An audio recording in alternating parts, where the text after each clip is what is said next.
नमस्कार मैत्रिणींनो, Radha's daily blog या आपल्या मराठी यूट्यूब चॅनलमध्ये तुमचं खूप मनापासून हार्दिक स्वागत आहे।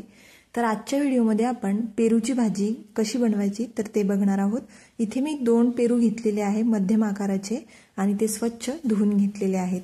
तर आता आपल्याला हे पेरू छान कापून घ्यायचे आहे आणि त्याची देठ काढून घ्यायची आहे आणि त्यामधल्या आतील बिया पण आपल्याला काढून घ्यायचे आहे। तर त्याचा देठ मी आता काढून घेतलेला आहे आणि अशा प्रकारे आता आपल्याला हा पेरू कापून घ्यायचा आहे। पेरू कापत असताना नेहमी लक्षात ठेवायचं की त्याच्या आतील जो गर असतो बियांचा तो काढून घ्यायचा, कारण ते काय होतं याची भाजी बनवल्यानंतर मग त्या बिया दाताखाली येतात, तर त्यामुळे त्या काढून घ्यायच्या पेरू कापत असतानाच। तर त्या थंडीच्या दिवसांमध्ये पेरू खूप छान मार्केटमध्ये विकायला येतात, तर तुम्ही एकदा नक्की अशा प्रकारे भाजी बनवून बघा, खूप छान लागते आणि आपल्या आरोग्यासाठी आणि आपल्या पोटासाठी पण पेरू खाणे खूप चांगले आहे। त्यामुळे अशा प्रकारे तुम्ही पेरूची भाजी एकदा नक्की घरी करून बघा। तर आता अशा प्रकारे आपल्याला या पेरूचे काप करून घ्यायचे आहे। ज्या प्रकारे आपण आलूची भाजी वगैरे करतो त्याच प्रकारे आपल्याला पेरू पण अशा प्रकारेच कापून घ्यायचा आहे। बघू शकता तुम्ही, अशा प्रकारेच आपल्याला बाकी पेरू पण कट करून घ्यायचा आहे आणि अगदी कमी वेळेत होणारी ही भाजी आहे। तर बघू शकता आता पेरू आपले कापून झालेले आहे। आता एका प्लेटमध्ये आपण ते काढून घेऊया आणि आता या भाजीसाठी आपल्याला काय काय साहित्य लागणार आहे ते पण आता आपण बघूया। बघू शकता पेरू आता आपला कट करून झालेला आहे।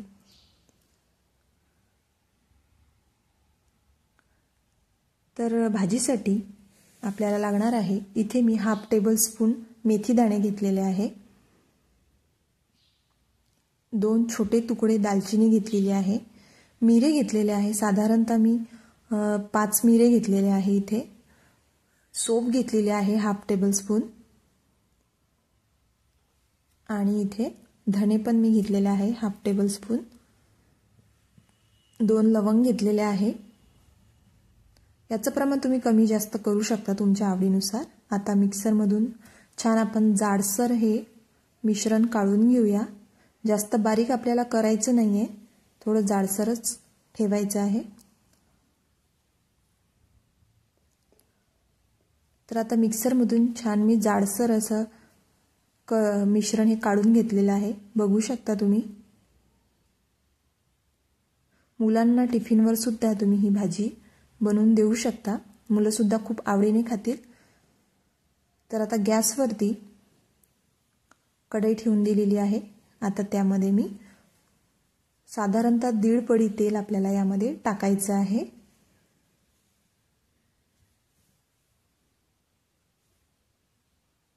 तेल छान आपल्याला गरम होऊ द्यायचं आहे।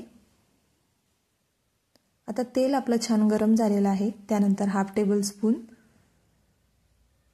मोहरी, हाफ टेबल स्पून जिरं, मोहरी आणि जिरं छान तळतळल्यानंतर इथे मी लसणाचे काप घालत आहे। साधारणतः 7 ते 8 लसणाच्या पाकळ्या मी अशा कट करून घेतलेल्या आहे।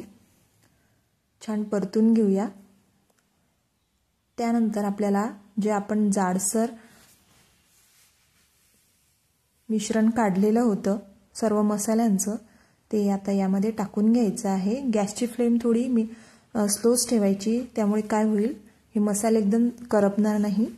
आणि आता यामध्ये तिखट टाकून घेऊया। साधारणतः इथे मी 2 टेबलस्पून तिखट टाकलेलं आहे आणि हाफ टेबल स्पून हळद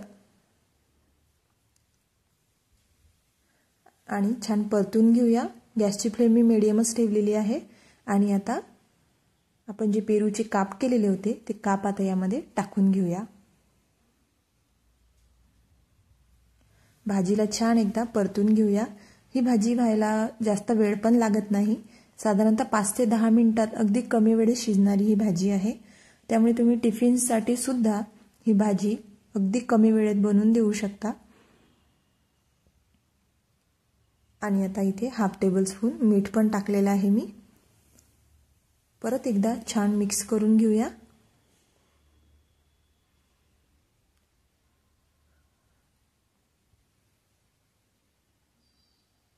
आणि या थंडीच्या दिवसामध्ये पेरू तर मार्केटमध्ये अवेलेबल असतातच आणि त्यासोबतच आपल्या आरोग्यासाठी पण खूप फायदेशीर आहे।